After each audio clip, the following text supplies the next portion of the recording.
বাড়ি কোন জায়গা? দেশের বাড়ি কোন জায়গা? দিনাজপুর। দিনাজপুর। ওরে বাপরে, অনেক দূর থেকে দেখা। কত বছর ধরে? 3 বছর।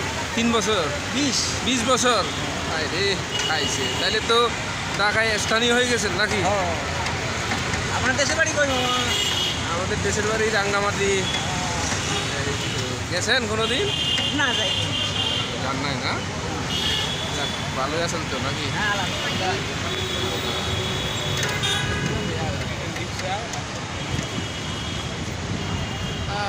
সামরিক বাংলাদেশ মিলিটারি মিউজিয়ামতুন আমি রিক্সাত ঘুরি নেই। এই মামা রিক্সা আনত ঘুরি নেই আমি সংসদ ভবন মুজুমেন ডিজেল লই বেলক বেকুন কাছ এই রামা কেতু নেই না বেড়া দে এই